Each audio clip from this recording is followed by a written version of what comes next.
We are thrilled to have the North Texas Devils sponsoring the Pies Nation podcast once again for season 2026, just in time to celebrate their 5th anniversary as a club. They are one of the best clubs to compete in the USAFL and are still on the lookout for new talent for both their male and female programs in the lead up to the new season. Their aim is to have 2 male teams and a female side compete in the Nationals in Florida later this year. They've got a new coach in Brendan Silva, and their main man, Peter Wood, is a passionate Pies man, and it's why it's great to have their support across the campaign. To learn more about the club or register your interest as a player, click the links in our YouTube bio or podcast description and join the Devils today. Hello, everybody, and welcome to the Pies Nation podcast, where the pies are hot and the drinks are cold. My name is Nicholas Sacco. Great to be your host again for another episode. This is episode 6 of season 8, or episode 208 if you're counting from the beginning. It took a while to get there, but we proved that we were too strong for the GWS Giants at Marvel Stadium on Friday night, winning by 33 points to set ourselves up for a massive fortnight of action ahead. We go through all the key discussion points from the win over the Giants, including a good chat about that debut. Plus, we get plenty of fan reactions with SpeakPie, speak to our next guest on Guess the Crowd, and we have our first VFL report, thanks to Serge for season 2026. Another 2-man pod, out Jack Dugan, in Marcus Callahan. Great to have you back in the Backchat studios, Marcus. Thank you, Nicholas. Good to be back. Good win on the weekend, but were the Giants as poor? We'll get into all of it in the next hour or so, I'm sure. But your thoughts on the game to begin? Yeah, I said on the Monday leading up, Marcus, that I wanted this to be a minimum 5-goal win, just to prove that we were still that side that could contend with many others in the competition. I wasn't really wrapped with the way we got there. I think there was certainly some areas that we could improve upon, but nonetheless, getting a result like that is still very important in the grand scheme of things, and especially looking at how other clubs are faring at the moment and also seeing how competitive it is near the top. Sometimes wins are just enough, and I feel like we were able to achieve that. There were obviously some fantastic positives to keep an eye out for, which I'm sure we'll discuss. But it's hard to know what the balance is between how good we were and how poor GWS is. I haven't seen them as a side that will really contend too much this year. Obviously, they've got a lot of injuries, but there's some deeper issues going with them, and it was proven on Friday night. So don't get me wrong, wrapped with the win and very happy to be 2-1.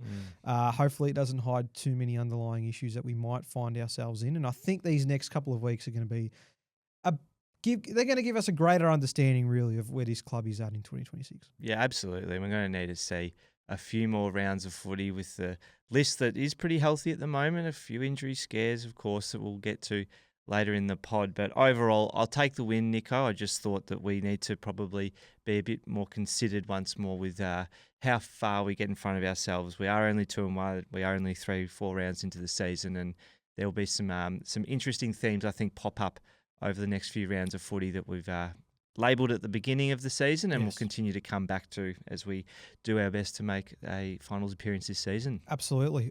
Before we get to our pie that caught our eye, I couldn't help but notice that you've got some type of ritual you might want to start to introduce. Did you? You've got a new addition to the Backchat studio candles. Setups. Yeah, and not just any next candles. to me. Not just any candles. No, Nico, and I must say that we know that the Christians have Jesus, and the people of the Judaism faith have Moses, and our Islamic friends have have Muhammad, but we have Peter Dacos, and this man in the middle has produced 2 of the finest stallions to ever put on the black and white.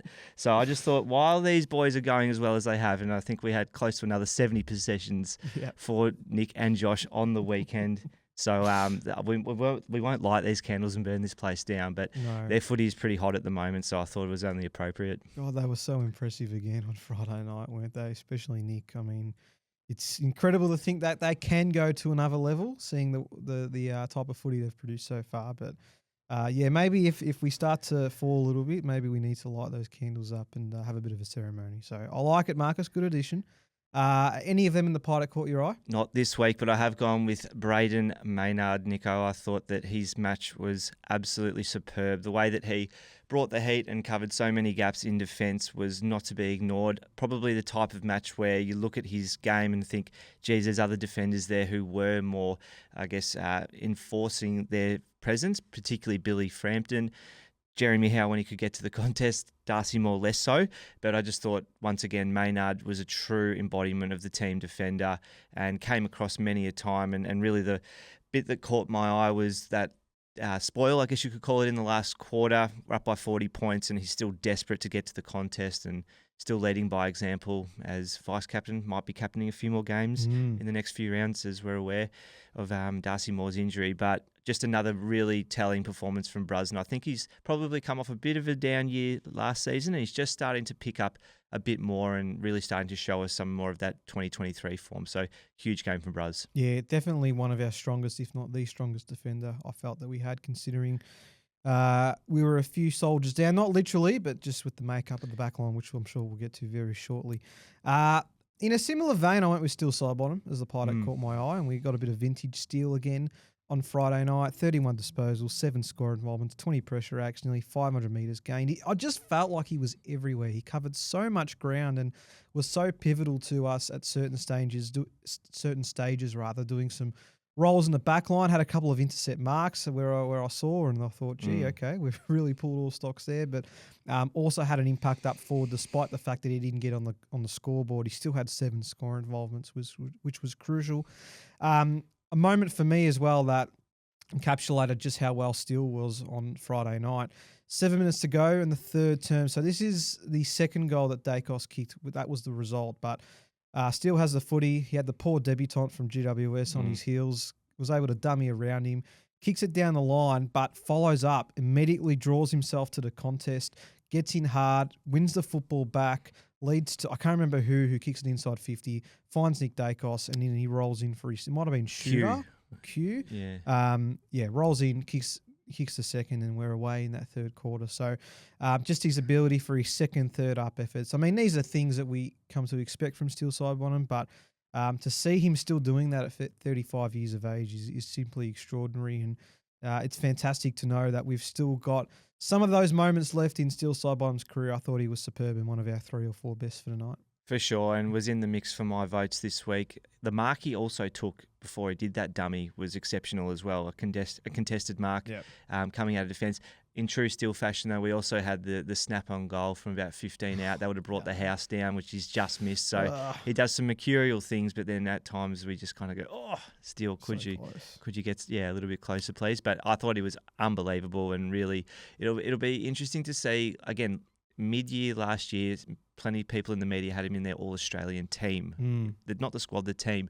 So can he string these performances together week on week? Because I do feel like his season did start to fade a bit by the end, given it is such a marathon. But full credit to him in the way that he applied himself at the contest.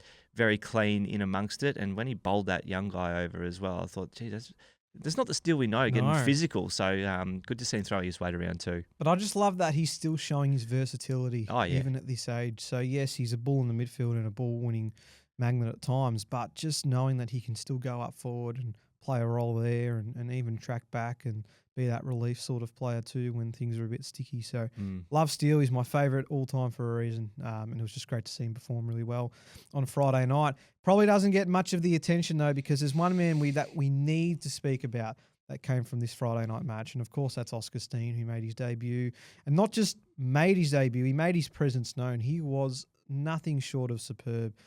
I was a bit surprised that we actually pulled the trigger and selected him to play, and that was more so because we had Darcy Moore and Jeremy Howe coming back into the team, but also seeing that we were going to keep the likes of Dan McStay and Tim Membry in this side heading into Friday night. I thought that his debut might have been pushed for another week or two. It was certainly very close. That doesn't mean I wasn't disappointed when I saw his name on the team sheet. And then that smile just grew even more once I saw him up on out in the field. Takes the first centre bounce of the game. His leap was extraordinary. His hit-outs to advantage. I mean, Nick Dacos, Jordan De Goey, Josh Dacos, they would have been licking their lips knowing the service they were getting, and he just took Kieran Briggs to town, really. Went up forward, kicked a wonderful goal. That whole play where taps it down the throat of Jordan DeGoey, kicks it inside 50, finds Schultz. He has a shot on goal, falls short, and then you've got big Oscar there that takes a couple of GWS defenders, pushes them aside, and then kicks his first goal in AFL footy. I mean, that was the play of the night in my eyes. And what a joy it was to see Oscar play the way he did. Oh, his impact was incredible, and I think that the way that the game shifted and the way that Collingwood fans would have seen our midfield exits change pretty much within a couple of quarters. I mean, with the rule changes and knowing that DC is that different type of ruckman around the ground compared to the centre bounce specialist without such a great vertical leap, it's something we've probably come to accept that we don't always get out the front of the contest at the centre bounce, Nico. But to see guys like Nick and Geordie and Bo at one occasion, I think as well, busted out of the centre bounce, it was a return of something we probably saw in those 2011 days with the likes of Swan and Beams and even Steele when he was young going through the middle. But fantastic effort from Steen. And I think in defence as well, he spoiled one over the line early. He got around the ground very well is the point I'm trying to make. And for a young guy, I feel like he's done his apprenticeship well and truly now. He's done his 4 years in the VFL.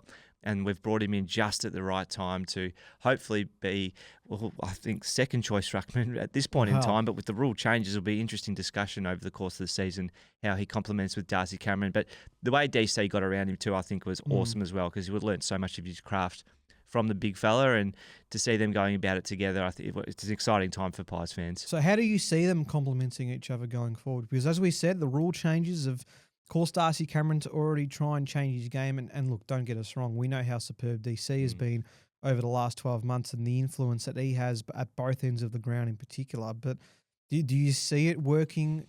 Because Collingwood haven't, I say they haven't typically, but I haven't known them too much to be a pure two-ruck system in recent years, particularly on the fly. But what do you make of how Oscar and DC might work going forward? Well, again, I think our defensive personnel and tools in that space is a really crucial issue to discuss as well, because Darcy Cameron did drift forward, and we know he can take a good clunk inside 50, but his influence inside the forward line, if he did spend that much time there, I'm not sure of the game time that he spent inside 50, but he didn't seem to be doing too much work inside that forward 50 arc, but at the same time, he was still influential around the ground. It's just at the centre bound stoppages. That's where Oscar Steen seems to have most impact from one game, and it's only one game. I guess we're going to need to see probably, again, 6 to 8 weeks of these guys playing together and just being mindful, as you said off air before, of the opposition's ruck stocks, because if we do come up against guys that can spring and we're expecting Oscar Steen to be the first choice ruckman, who knows, that could actually be a risk. But with Kieran Briggs, it was probably a good introductory case for Steen to go against. But I thought the way that he was not only covering the ground but inserting himself into the game where he possibly could was outstanding and looked like a 10-year ruckman on debut. So I'm not sure is the short answer, but I think that they do have the capacity to explore a really exciting ruck duo. 33% time up forward, Darcy Cameron, the forward half. So a bit more than we've probably expected in. I'd say slightly, yeah. Seasons gone by, I'd but probably expect that. But yes, no, wrap for Oscar. I will be very interested to see how he does go against some of the more athletic ruckmen going around in the competition. And we know we've got a Luke Jackson coming up for Fremantle, so I'll be keen to see how it all unfolds. Maybe a Mason Cox for Fremantle with wouldn't Sean surprise Darcy. me. Yeah, he might come back just for the Pies, but that would actually be a pretty good show. But just coming back to final point with Steen before that was a really key moment of the game when he kicked that goal. Like the energy that brought the side was immense. But even the possession before that, where Nick kicked that ridiculous goal from the centre bounce and just in a flash he's got the handball and he's put it through the big sticks from 45. But Steen was once again. He was in amongst it, making sure he was getting, not even if we didn't get that to advantage, he just jumps so high that he almost makes it dead rubber. So if you take out the opposition ruckman legally, it's also allowing midfielders to go to work at ground level. So I'm really excited by what he's going to bring in the upcoming rounds of footy, Nico. And I hope that we pursue with him because he has waited his time and he looks like he can deliver. No, it seems like we will, which is a fantastic result. Being at the ground, his goal was by far the biggest cheer of the night. It was a bit lackluster at times. We're probably a bit worried about where we were at moments of the game. But yeah, just him getting that goal and getting a lift out of everyone was so impressive. So well done to Oscar. Any key differences you felt from this game compared to the Adelaide match? I know there was a bit of time between the two, and there was a lot of discussion to be had, particularly with the way that the midfield was working, the connection going inside 50. It was still far from perfect. I mean, we started off really well with some repeat inside 50 entries, which the Skunk was able to get a hold of, and it was great to see him finish with 4 goals and 8 score involvements for the match, because I felt like he needed a game like that to get his confidence going.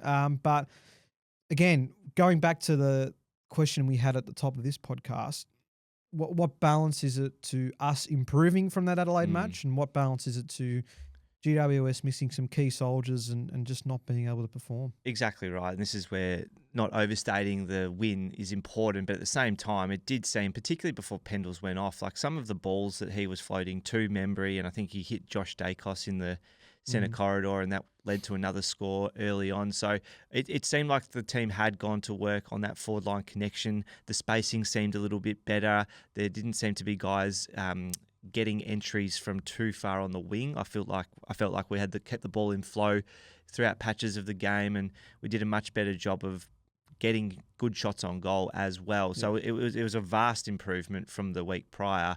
I guess it's just a case of still looking at who is that best mix to get us that score that we can rely on week to week, because while we went when we needed to and there was burst scoring on display, which is important in the modern game, I felt like we were also very choosy about when we slowed the opposition down and chose to sort of kick the ball around a bit more, which we've seen us do. But I like the balance between offense and defense that was on display. I just felt like if you had a Sam Taylor and a Jack Buckley and a Josh Kelly playing, maybe their efforts to stop our forward line connections would have been a bit tougher, because they did had some inexperienced defenders back there, which we capitalised on.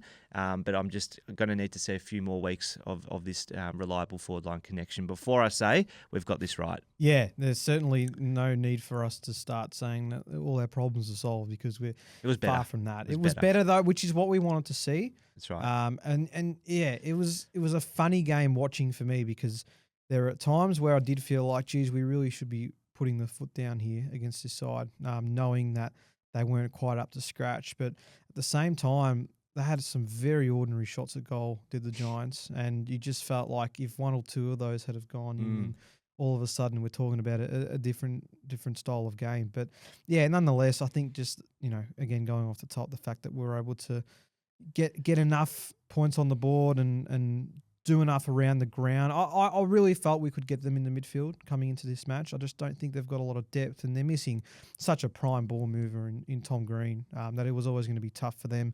But I still feel like some of their more experienced names stood up at times. I reckon Lockie Ash was probably just about their best on ground. We couldn't tackle him for the life of us, mate. Yeah, they had the license to run off half back, but again, talking about our defensive system and blocking up the corridor, I thought we did that very well, and we were forcing. He was running laterally a lot of the time, and he was kicking wide, and then you had Stringer marking the ball pretty much in the pocket on the boundary line, having shots from 45 out. They were difficult shots, so I think we denied them very well, and I think that our defensive unit is by far our most prominent, as it has been in recent seasons. But I reckon GWS they had a dirty night in front of goal, but their forward line connection looked like ours last week, or more like it. So I think we did a good job of slowing them down when we needed to and forcing them wide.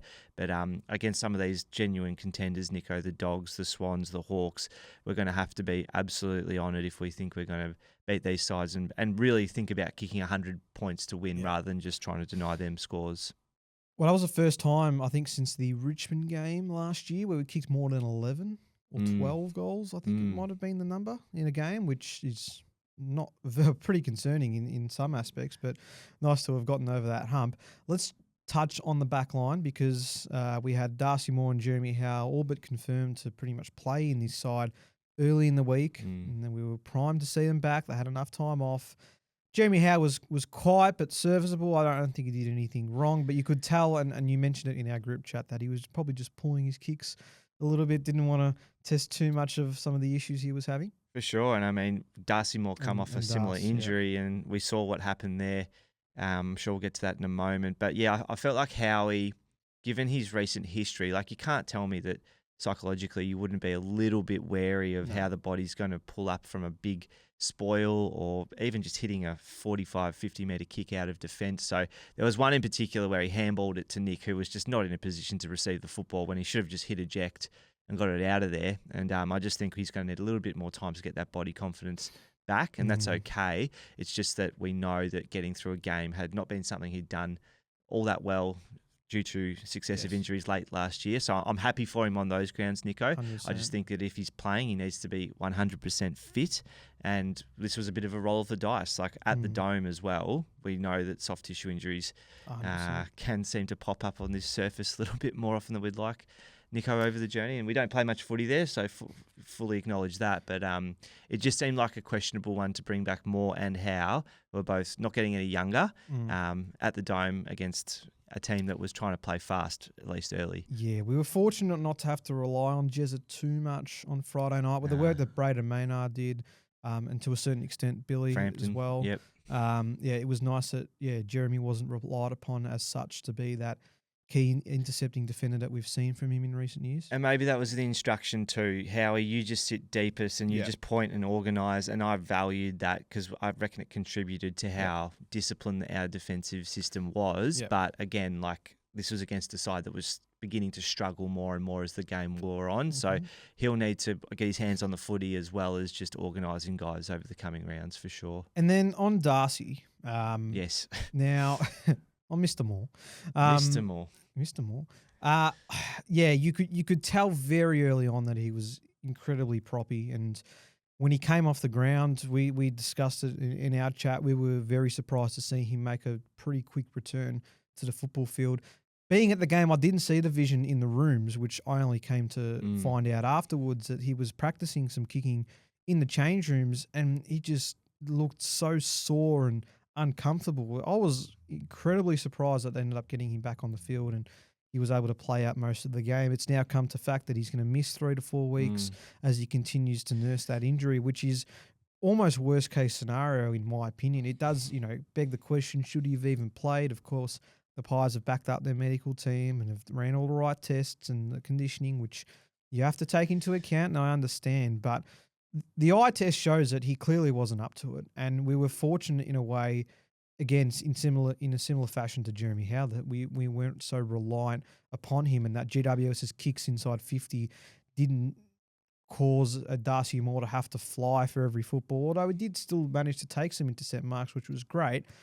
He clearly wasn't right, and it's going to cost us not having him on the field now for the next month. And it's the captain. Once again, I've been harping on about this. I feel like teams that are genuinely contending tend to have their skipper out there week to week because they provide that extra level of motivation, organisation, and just general leadership, as you would expect. So I'm filthy that he's actually been played, and now this has happened because, touch wood, like had Howie gone down too, and we travelled to Brisbane without either of them, where would we be as a side? Like really, I think Darcy Moore has done an injury that wasn't what he was probably, like what they did the fitness test on prior to the match, Nico. It would be really interesting to know if the medical staff were concerned about the calf and the hamstring, because my understanding is that he's done a low grade hammy, but there's also like a bursa injury as well. So a second injury to just the hammy. Yeah. And I don't know if you saw the footage when he was doing a fitness test earlier on in the season, and he hit a long kick, and it was training vision, mind you, so it was just online, but he seemed to have a really similar reaction where he's grabbed at the hamstring and he's gone, something's not right there. So to have a guy go back out who clearly isn't quite right, I just thought to myself, is he going to do further damage by playing out the better part of 2.5 quarters by being out there? And what value is he actually offering, particularly if we seem to be stemming the flow of the Giants scoring, which we were. So I'm really frustrated because I just worry now that we will have other soft tissues. That's just part of footy. But if it happens to one of our older guys, particularly Jeremy Howe or, dare I say, even Jordan De Goey, I'm very concerned that by not getting a proper pre-season, the captain, Darcy Moore, then has this season where he's just constantly coming back from injury and trying to get continuity into his game becomes tougher and tougher. So without many tall defensive stocks, I just didn't really see the risk-reward of playing him. And then once he'd done the injury, why bring him back on? Yeah, that was the staggering part to me. It's okay. You've trusted him to get out played him, there. yeah. No worries. Second quarter, he's pulled up sore. Actually, it happened in the first term, didn't it? I Might reckon have first happened. or early second. Yeah. So either way, you've seen he's gone down into the rooms. You're seeing him grimacing as he goes to kick the footy when he practices, and yet he still plays over 60% of game time. That's the one that beggars belief. Knowing what the scans have come back with, that inflammation in his knee or the bursa or whatever injury it ended up being. So yes, with the benefit of hindsight, we would have said no. Why would we have played him? I understand all of that, but again, to me, it's not like this came out of nowhere. To me, from the first 2 or 3 minutes of watching him run around, you could just tell he was staggering a little bit. Wasn't exactly running at full pelt. Effort was there, which is great, but yeah, it's frustrating. And now we're not going to have him out there. And as you said, the captaincy factor is also a big blow. But do you think there might have been a little bit of panic from the coaching staff, knowing how short our defensive stocks are, that as soon as Dust seemed at all fit, to just bring him back into the side? Yeah, I think there's a little bit of that at play as well. And once again, if they had done a fitness test for a particular injury that they were hoping was no longer, and assuming that was the calf because that's what he was out for, and he passes that, then you think, okay. I just found it suspicious that there was some vision of him grabbing the hammy, and apparently it was just hamstring awareness, Nico. It's always awareness these That's what they days. said, yeah. But this was more than awareness. I mean, one of his kicks, he almost turned it over. He did turn it over into the centre corridor against the Giants. And I think we had a bit of a lead by then, but there were probably, you could clip it up, there's probably 15 instances where he either didn't get to a contest, didn't get his hands on the footy, or turned it over and just made you think, why is he even out there? Just put him on the pine, limit the further damage, and hopefully he can be back by something like an Anzac Day. But even that might be wishful thinking now. I would say so. I'd be surprised if we saw him at all throughout the month of April. Just seeing the impact and that how quick they've been. It was pretty much 12 hours afterwards that it's a 3 to 4 week injury now. Because this is the other thing. It's a low grade hammy and maybe a knee, but now the medical team has to go super conservative. You would think so. You would think so. You would hope that they set him up for the rest of the season now, rather than bringing him back, regardless of our win-loss, honestly. Yeah. Speaking of awareness, Scotty Pendlebury also found himself with that, with his Achilles awareness, and pretty much post-game said he will not be playing this week against Brisbane up at the Gabba, which you would probably understand, 6-day break, travel involved. Apparently the plan was always that he wasn't going to play that game. Again, time will tell. But you just don't like hearing an Achilles attached to someone like Scott Pendlebury, regardless of how low grade it might be. I read reports today that there's a preference for him to play his record-breaking game against West Coast at the MCG, which would be considered a home game, because the Cats and the Hawks games, I think, are our away games. Taking the record aside, obviously a conservative approach for Scotty Pendlebury. Were you fine with him not playing out the rest of the game on Friday? Yeah, completely. I know if you're telling me that this might be a 2-week injury potentially to set us up for a big Collingwood crowd at the G against the Eagles, is that some of the thinking here? There's no guarantee that he will also miss gather round. Right. I think the plan would be that he returns to gather round, plays that game. Then we got Carlton and Essendon, and then he potentially misses maybe one of those two, or maybe the game after Essendon. Managed, and they manage from there. And that is assuming that everything turns up okay with his scans and that he's obviously still fit to play. For sure. Yeah, okay. Interesting. I like the idea of 90,000 Collingwood supporters and less than 10,000 West Coast supporters for the game's record, Nico. So I'm definitely happy with that if he is rested, or if there's a conservative approach to this injury. Because as you say, given the nature of an Achilles, it really could go from a week or two to a month off if the load management isn't done effectively. So a bit like Darcy Moore, I don't actually mind maybe an extra game or two off earlier in the season so that we can play him more consistently later in the year. Was there anything else from this game before we move to our votes? I mean, we didn't touch on it too much, but Nick was superb once again with footy in hand. Racked up the disposals, impactful everywhere around the ground. I mean, just a marvel what this man is doing. Yeah, he was exceptional. We'll get to him in our votes in a moment. The other one for me that I thought just needed to be mentioned, maybe had a little bit of a lackluster start to the season, Paddy Lipinski. Did you feel like his game was, or the 3 matches he's played that he's been the Lipper that we've grown to know and love? I wouldn't say so. Just I struck feel me. like some of his decision making again, and he hasn't been alone in that area, but it just hasn't been up to scratch or what we've been used to seeing. And I think that's probably hindered his game a little bit. But yeah, probably a little too quiet for You think? mine. Yeah. Has there been something particularly with him that you've noticed as to maybe a contributing factor to why he hasn't had probably the start he would like? Well, once again, I know we're ironing out some forward line connection issues, and Paddy Lipinski, has he got the stat for being the most effective kick inside 50 He last did at season? one point. I don't know if it is obviously this year. He's a good user forward of centre is the point I'm trying to make. So a bit like Dan Houston getting the ball in good spots, I'd just like to see us utilise Lipper a bit more, because when he does get ball in hand and has the opportunity to hit a lead inside 50, I think that's when he's at his absolute best for us, covering the ground and getting up and down in between the arcs. And I just haven't quite seen him get enough ball, and when he has got it, use it the way that we know that he can. So hoping for a big lift from Paddy Lipinski this week. Yeah, and Shooter again. Yeah, great game, one, mate. He's just continuing to. We're starting to know what we're going to get every week with Shooter, and that's a very, very nice thing to know. We've got a reliable forward on our hands. I agree. All right, well, let's get to our votes then while we've got the chance. Again, there would have been a few to choose from, but who do we lean towards? I have gone one vote to Bruzzy. I thought he was just so important in making sure we fought tooth and nail, particularly in that first half, to get the lead that we needed.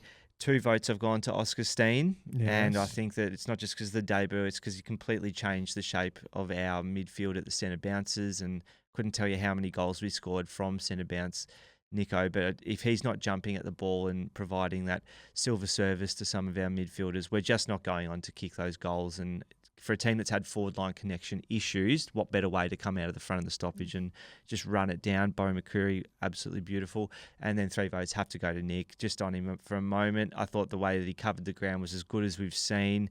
GWS clearly didn't have a tag or an option that could go with him, just because of that running power being so important and so effective. And just seeing him go to full forward for a bit, Nico, as well. You mentioned before he kicked his second goal coming out of the goal square. We know it's a trend in modern footy to rest forward, but he's just starting to show us some numbers, I think, that are reminiscent of a Marcus Bontempelli that sort of, 30 plus and then a couple of goals on the board. It's a really nice thing to have, and so maybe that's that next level on the stat line for Nick. Yeah, I mean, if he's getting to that level, then my goodness, just give him the Brownlow now. Perfect 10 coaches votes as well. He had 3 for the Brownlow watch. Well, yeah, we got to get that up and running the way we're going. So well done to Nick. Very similar. My 3 and 2 were Nick and also Oscar Steen. Hopefully we get to see a lot more of that as well throughout 2026. It would be fantastic to see him and DC just dominating the ruck throughout the year. And I gave 1 to Steele. I just thought he was superb. He was good. Very good. And definitely deserved praise for the way that he was able to play his footy, and was probably one of the more consistent performers as well, I felt, throughout the game. All right, let's move on to our SpeakPie. Let's get the cans on. Yes. We've got about 8 to get through here, so very good. We appreciate everyone that does send in. Keep an eye out post-game as well with the SpeakPie, because there's so many as well that we would love to get to, but there was some interesting takes this week. I think the sentiment, Marcus, you had about us enjoying the win, but also not getting too ahead of ourselves was I mean, I'll let you listen to it first. I could be completely off, but yep. I feel like that was reflected amongst Pies fans post game. Yeah, and it's good when we do the SpeakPie that, generally speaking, there is some sort of thread that we've discussed what a lot of the fans are saying. Sometimes they go completely troppo with the umpires, but that's probably more of a Luke Humphries vibe than anything else. Between him and Jack. Yeah, no, absolutely. 23. Oh, absolutely. All right, let's get this SpeakPie underway. So again, thank you for everyone that does get involved. Please continue to do so.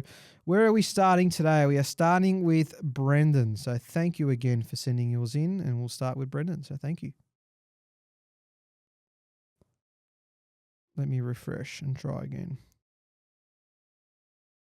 Here we go. How good. Don't have to whinge about Mason Cox. I think we should make Marvel our home deck. That was hey. champagne football, gentlemen. No, let's not go that far. Marvel? That's an overreach, yeah. That's On both fronts, Marvel and the champagne football. What did I just say about us not overreacting to the win? Let's just calm down. I don't. Marvel is such a pain to get to, and I'll tell you very quickly. So I went with my brother Adrian on Friday night, and we were sitting level 3 on the wing. Turns out that the 2 gates associated with that wing are Medallion Club only. How ridiculous is that? So you have to enter through another gate and walk all the way around just to get to just to get to that section of the ground. It's ridiculous. Tarrant. I really avoid going there if I can. David is next. Thank you, David. Well, hey boys, it's Dave here, and I've got to say, the Steen machine.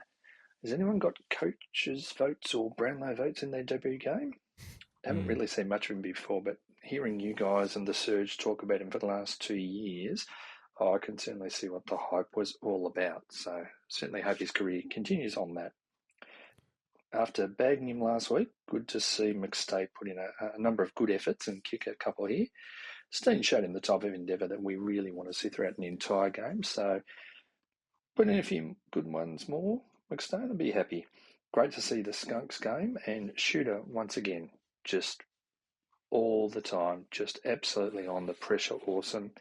The back line, I'll just name them all. They were fantastic all the way through, and great to see Houston back to his All-Australian form. And Nick was, well, Nick, 3 votes.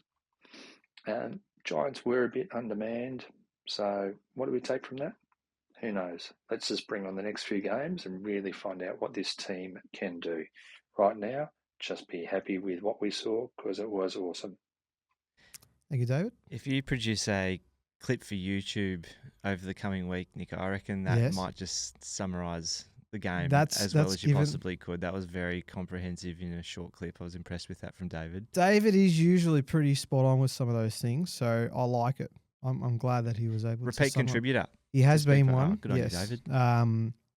Yeah, no, you're right. Summarise it pretty well, I think. The dynamic stay point we didn't gloss over. No. And maybe there's a few more coming, so I'll be brief. But it was better. Again, a bit like our forward line, but I just need to see a bit more throw your weight around and before I really can say that he's inserted himself the way he should. And on that, and not that we like to campaign for players not playing or getting dropped, but it was disappointing to see Jack Buller not on this side after just 2 games of footy, considering what the output was of some of the other forwards leading into the match. I know that Tim Embry had a great game and McStay was improved, so look, maybe it worked out the way it needed to, but bit of slack I would have thought for someone like Buller. If we had a loss due to Darcy Moore playing, that would have been one thing, and then the second thing would have been why is McStay on the field? Give Buller another run. So look, again, it's a tough one based on the result to really appraise properly, but I think Buller needs to have a run at it at some point, and Dan probably keeps his spot for another week, but it's a week by week issue. 100%. Steve is next up. Thank you, Steve.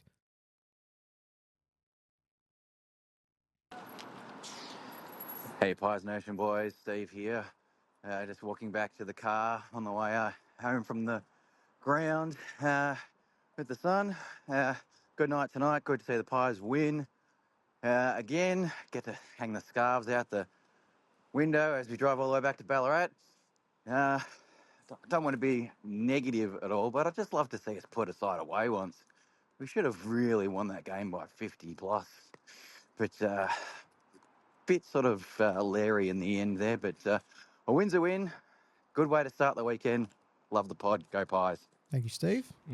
Yeah. Love the feeling of the scarves going out the window as well. That's always a great one after a win. Classic footy fan move. But just on should we have put them away? I don't know. I feel like the errant kicking from the Giants probably said it should have been a narrower margin I agree. If not double digits, then maybe less than a goal. Like they were woeful in front of goal. Maybe more because we did end up getting a roll on towards the end of the game. Potentially, we could have pulled a few more in. Yeah, the Steele one probably should have gone through. Maybe one other, but yeah, all things considered, I'm happy with a 33-point margin 100%. Based on recent seasons, Nico. 100%. Nick is next up. Thank you, Nick.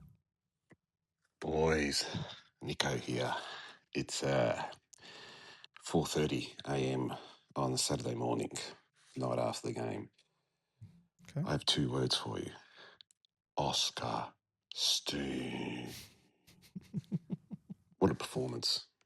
Just purely isolate that performance on its own. So happy for the young guy. So, yeah, great result for the team to have a backup ruckman for DC, but someone that's going to have an impact. So, big tick. Overall, solid effort by the boys across the ground. Defence on point again. Forward line functioned a little bit better. Still not great going forward at times.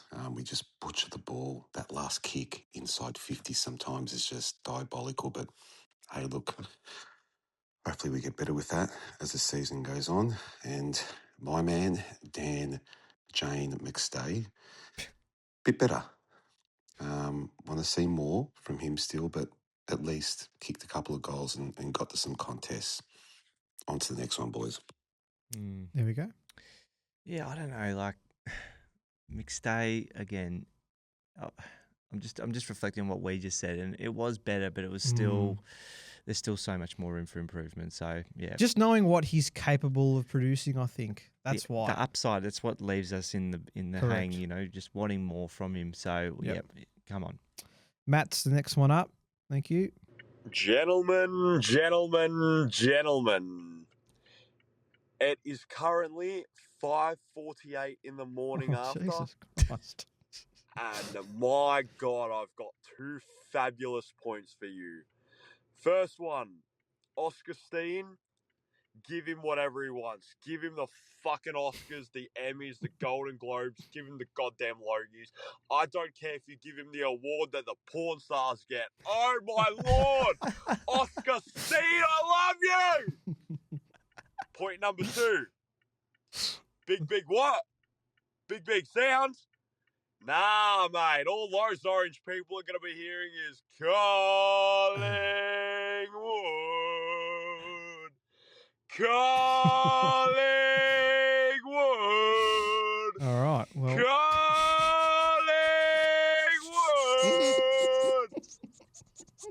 Thank you, gentlemen. See you in a week. oh well. That's... Are we going for 6:30 a.m. on the next one? What's the Well, what are you I don't know. orchestrating here, mate? Obviously, he has had a big night, has Matt, and we hope he's okay. I just thought they'd both watch the replay maybe twice. What did I say before about not He was in the overreacting car to the though, win? wasn't he? I would hope so. Yeah. Hopefully not driving. No, in the Uber. Yes. Well, if he was in an Uber, that Uber driver's going through it. He goes for Collingwood now, I reckon. I would say so. Yeah. No, that was funny. Big fan of Oscar. A few more to finish. Blair with a short one here. Thank you. Fellas, if it all ends tomorrow, I think we can safely agree that we'll always have that Oscar Steen tap to Nick Dacos. What a thing of beauty. Go Pies. Yep. Simple as that. For sure. I watched it that many times. I completely concur. Irvin, who we absolutely love here, is next up. Good evening, boys. Winning is fun and I love it. And after a game like that, there's nothing but positives to talk about. You know, I don't think anyone can really pick anything bad. I mean, I guess if I was to really nitpick, Jamie Elliott hasn't really found his form yet from last year, but, you know, it'll come. He's a great player. And he's still doing all the things that you really need him to. He's still pressuring. He's still tackling. There are a couple of, like, really awesome contested ball wins he had in the forward 50. And, you know, 4 touches and a goal on the stat sheet looks kind of shit, but, like, he's Jamie fucking Elliott. He'll come good. But the real big one I want to focus on is young Oscar Steen. Great performance, great debut. And, you know, the big O from Brisbane, McInerney or whatever, he's retired now, so there's a nice big O-sized vacancy in the AFL, and I think our young guy's ready to take it. And I went into this season thinking that, you know, obviously you still want to compete for premiership and win as many games as you can, but I thought it was also really important that we start thinking about our future as well and blooding some young players. And, you know, we might have found our ruck of the future. So we've won in more ways than one tonight. And yeah, good night at the footy, and hope for many more this season. Go Pies. Thank you, Evan. Sometimes when you see a player on debut, and I think with Ruckman, maybe it's even more obvious because they have such a unique position. I'm convinced on debut we found a 10-year Ruckman, and that is a very nice proposition, particularly with, as the commentators have all said and the media people have said, Nick Dacos. Like, what sort of service are you looking for over the next decade? I think we've found it. Correct. Plied his trade for 3 years in the VFL, got himself right, and this is the moment for him, and he took it. So we absolutely love to see it. Jamie Elliott, he has been pretty quiet. Dropped a few marks that I thought that he certainly is capable of taking. Any concerns there? I think last week against the Crows, he was the other one who just, he's clearly crook. Like, I don't know if he had the flu or some sort of illness, but he just looked unwell. And so I don't know if there's some overhang from that and not being able to train at the level, and then maybe he was a bit gassed once more. I thought his endeavour was okay, but in very, very small patches. And I mean, if a guy had 4 disposals and a goal, generally we'd be saying, is he going to get dropped? But it's Jamie Elliott, of course, as the point's been made. So I think he plays again, and it's just going to perhaps take a little bit longer for him to wind up. But like Membry, it needs to happen, and Mixed Day, it needs to happen really soon. It does. Again, just like the team itself, a big couple of weeks coming up for Jamie. We're going to finish with a mate who we haven't heard from this year, but we know he loves getting on the SpeakPie. Colin's back. Thank God. I know. I didn't hear from him over the first couple of weeks. Worried, Nico. Oh, so was I. But we're apt to have Colin back, so thank you. Hi, Pies Nations boys. Colin here. Well, footy's back, and isn't it great? What a fabulous team effort from the boys last night. I don't think there was any passengers. And young Oscar Steen, wowee, as BT would say. What a breath of fresh air for us. Let's hope he can continue to jump and feed our midfielders. Good to see Membry and McStay presenting themselves and making a presence down there in the forward line. Let's hope they can continue on that for the rest of the year. Good to see Darcy back, although, who knows, he may not be there next Thursday night against the Bears. The Bears? Geez, I'm thinking back in the past. Against the Lions. I was glad to see that our coaches worked something out in the second half to combat GWS's running of the ball with their handball, which was very, very good all night. Anyway, onward and upward. Let's hope there's more good wins like that on the horizon. Bye, boys. You're doing a great job. Thank you, Colin. Fading away there. No, thank you to Colin. I thought that was very nice to hear his voice once again. And yeah, the Bears, the Brisbane Bears of old. They rocked the. They had the Fitzroy gear against Heritage. the Saints. Yeah.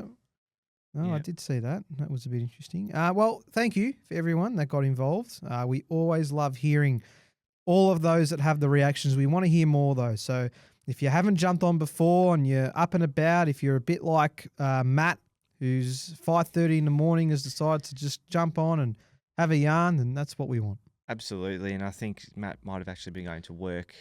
That's Nico, fine. had an early start. That's a bit like you. Yeah, okay. Well, we'll say that's definitely what happened there. Yep. Thank you for everyone that got involved there.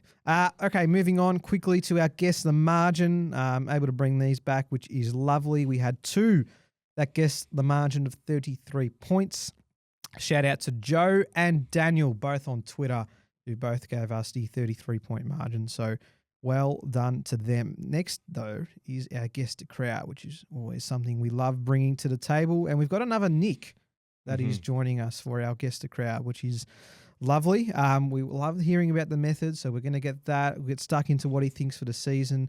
But he wasn't far off. Not a bad crowd at Marvel, probably a few missing in the end. They were trying to incentivize a lot of Pies fans to get there. They got cheaper upgraded tickets, $3 pies. I think it worked a little bit, but maybe not as much as they would have thought. So nonetheless, a decent crowd. Get us back to the G, Nico. Oh, I can't wait. It's going to be fun. We're not there for a few weeks. I know. It's going to be a shame. But for the meantime, we're going to get Nick on the phone. Let's have a chat about the Mighty Pies.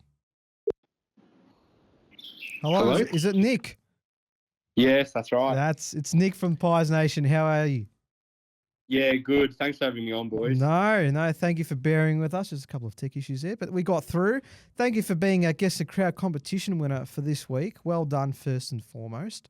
The first question we always ask, we'd love to know the method. What was it? What was it this week that helped you guess closest to the pin? It was more the opposition team, to be honest. Like, obviously, I knew that we turn out like we always do, but obviously the Giants, their main source of like their supporters is on social media. So I thought there won't be too many of them. So yeah, no, it was good. Yeah, you're very much spot on there. They're all big talkers on social media, but they don't rock up, and that's why we love getting a big Pies contingent there. Let us know, what did you think of the game on Friday night? What did you make of the result?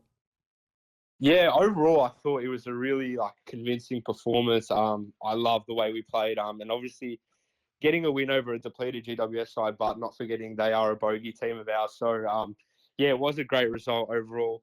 One thing that I really loved that I really wanted to point out was the way we moved the ball, especially knowing when to go fast and when to sort of take the heat out of the game was really good. Like getting that potential stoppage really helped us set up the ground well. And then obviously playing our chaos ball that we love. Yeah, it was really good. Can I ask you just on that? Because I made a point to the other guys in the group chat. I did feel like, yes, I think we do enjoy going slow at times. I felt like in the second quarter we went a little bit overboard with it. And I don't think it was necessarily due to GWS setting up. I just felt like we weren't making the choice to go fast as often. Obviously, you saw it in a different way where the balance worked out great. What do you think we need to do in terms of ensuring that we continue to pick the right moments to go quick and the right moments to stay back and maintain some possession of the ball? Yeah, I guess it comes back to our forward line for me is sort of looking at like where they're at. So I noticed a few times where we had like Membry by himself up the ground. McStay had sort of gotten caught back in a contest, and we did sort of slow down a bit, which was good because it allowed McStay to sort of lead up with the ball to allow Membry to go deeper inside our attacking 50.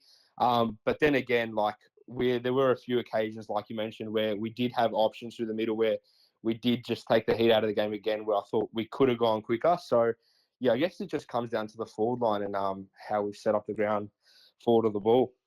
Very good, Nick. Marcus here. Thanks for that analysis. We love it. Now we need to get your take on the debutant Oscar Steen. He's obviously the talk of the town in Magpie Land at the moment, but just your reflections and your most preferred hit out down to the likes of Nick Dacos and Jordan De Goey, please. Yeah, I loved Steenie playing. It's been a bit of a grind for him to get a spot in the team, but yeah, overall loved this performance, and I loved that first centre bounce. He just got everyone up and about going. So I know it wasn't probably the most important one, but I just loved how we got a lot more of the first possession out of the centre bounce, which I think makes such a big difference for us because we've got so many runners and not necessarily having to tackle to get that first possession. So yeah, getting our hands on the ball straight away and allowing like even Geordie, Nick, and Bo at times to burst through was amazing for us. And just to follow up on that note, do you see DC and Oscar Steen being able to play as a ruck duo in season 2026 and beyond? Yeah, well, from what I saw, we've got a small sample size, but I did love DC and Oscar Steen together. It allows DC to swing back, especially now missing Darcy-Moore for about a month. It does allow DC to swing forward or back and sort of give those boys in defence a chop out, especially coming up like maybe against a taller opposition later on like the Dogs. But yeah, I definitely think it could work. Nick, we've got a big couple of weeks coming up, starting with the Lions, of course, on Thursday night, and then taking on the Dockers for Gather Round. They're two sides we expect to be around the mark in season 2026. From what you've seen in the first few weeks of the 26 campaign, what are your expectations coming into those games? Yeah, so coming up against the Lions on Thursday night, we know it's going to be a really hot contest. They love playing forward. Obviously, they do have a few outs. Look, I remember if we train our minds back to last year where we went up there with zero expectations and absolutely turned it on. I feel like we do have the capacity to do that again. It's just all going to come up to how we turn up on the night, especially with a 6-day break. It's going to be very hit and miss, but I do have high hopes for that game. And then the Freo game in Gather Round, we're at our second home ground, the Adelaide Oval. We love playing there. Yes. So, yeah, I still think that we could go at least halve it 1 out of 2. I'm expecting a win probably in the Freo game, but yeah, we definitely could go 2 from 2 in there. So, yeah. Thank you, Nick. Last one from me. We have discussed the performance of Dan McStay on the weekend, and he comes away with a couple of goals, but we still thought there was a lot that we would like to see in weeks to come. Do you pursue with him, or with the likes of Jack Puller, the strong performance in the VFL, and Charlie West to some extent? Do you think that his spot is still on the line? Yeah, well, like I agree with you. It's very much on the line, especially with some tough opposition coming up in the next few weeks. It's really going to show where he sits amongst the list of our forwards. I do think you persist with him for maybe potentially one more week against his old side in Brisbane. See how he goes there. If that does not work and we go back to that Adelaide game, like that form that he had going into that, I do think that Westy is the next one to get a shot, especially how Buller did get those first 2 weeks. But yeah, his spot's very much up on the line, and I wouldn't be surprised if we do see Westy if he doesn't have a strong performance against Brizzy. Yeah, you would think that he's pretty close to getting his way back into the senior side. Very last one from us. It's been great having you on, by the way, to give your thoughts. What do you make of the 2026 season? Some say that we're right up there in terms of contending for a flag. Others think that we're no chance of getting into the top 10. Do you have faith that we're still in the window to really make a push for a flag? Yeah, I have a lot of faith in this year. I know a lot of critics have taken us out of it more because there's been this thing where we can't score more than 100 points or so. But I was watching some vision on Fox Footy last night, and it was really great analysis how the way we defend the ground and we take away the corridor from other teams and don't necessarily allow that many scores against us could be our way to get there at the rough end of the year in September, where if our defence can stack up against a lot of these good teams, we don't necessarily have to score that many points. As long as we can keep them to minimal scoring damage, there is a strong chance that, we could go deep in September. They say defence wins premierships. They do. I'm hoping that's the case for 2026. Nick, wonderful to have you on. Thank you for joining us, and hopefully we've got many more wins to celebrate this year. Thank you, boys. Thank you for having me on. And that was Nick joining us as part of our Guess the Crowd competition. That could be you if you guessed the crowd closest. So keep an eye out for the posts in the lead up to each game day by Lukey. Give it your best shot. If you are closest to the pin, that will be you joining us as part of our Guess the Crowd competition. Very analytical. I really enjoyed that from Nick. I'll tell you what, if Luke Humphries doesn't get his head back in here at some point, we might have found a new co-host to go. Yeah, mate, I'm telling you, it would be great to have that going on. So tongue in cheek. I know Lukey's got some other commitments on at the moment, but course. Look, we could have a new sub. You never know. Hey, very handy. Good name. Like that a lot. Good name too. Name. Be sure to continue Nick to join Dacos, us. of course. That's exactly what I meant. All right, before we wrap, it's time for our VFL report, Marcus. It's fantastic to have our competition back up and running after a very important bye to start off the season last week. We finally got ourselves up and running.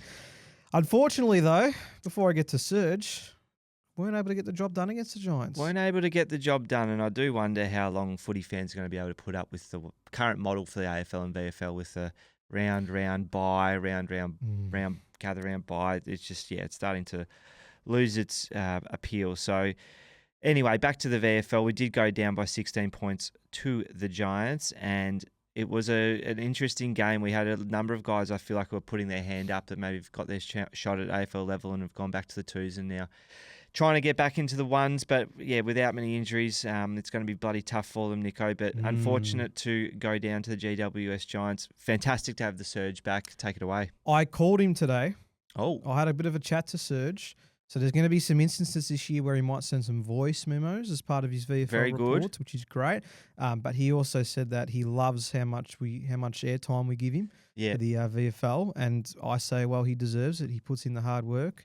His reports are very comprehensive and we enjoy it. So Serge, thank you. It's great to have you on board again this year. And another great report that he sent in. So to summarise, at home, they had to change venues as well. We were at the KGM Centre, wet and windy.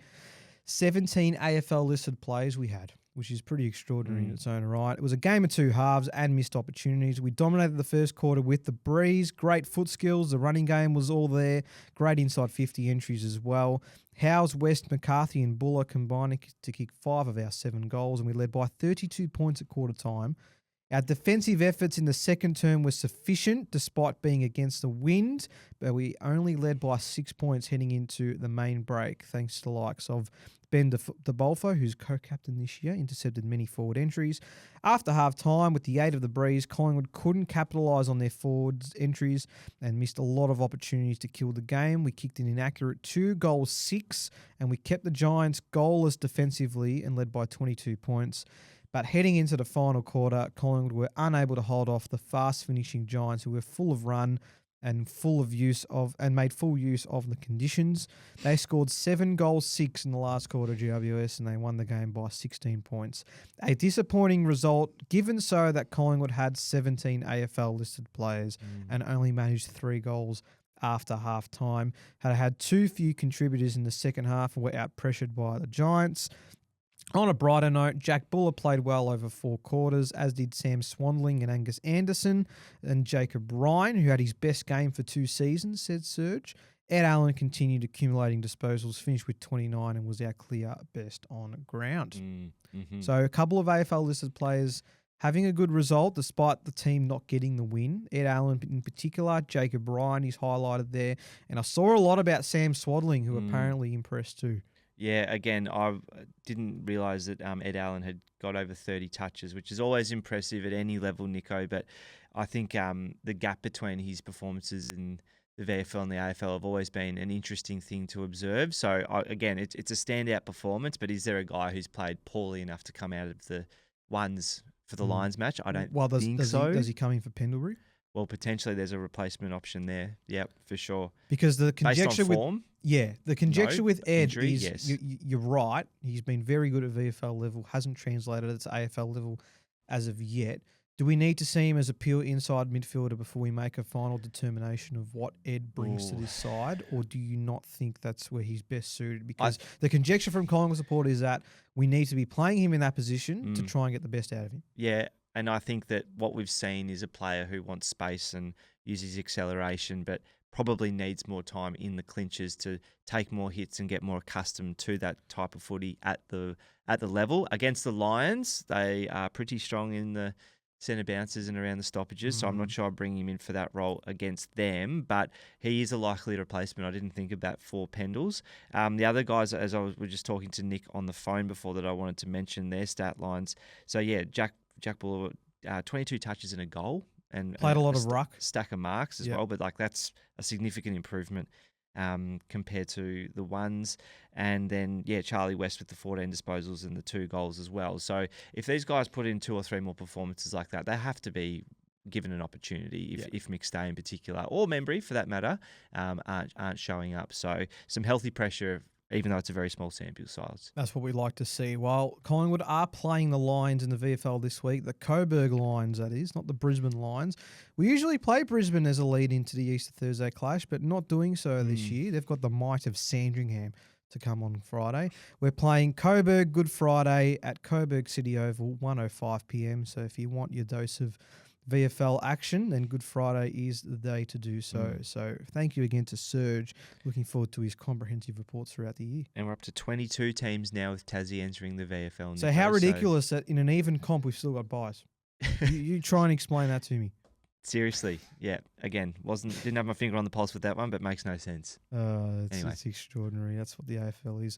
All right, well, that's going to do it. Easter Thursday, a quick turnaround. So looking forward to what we can produce against the Lions. And have a great Easter, Marcus, if I don't get the chance to see you. You too, Nico. Be good. Until next week, and make sure you light those candles too. It might be very Easter handy. Thursday or Friday? Friday? Comes this weekend. Either or, they will work. Good.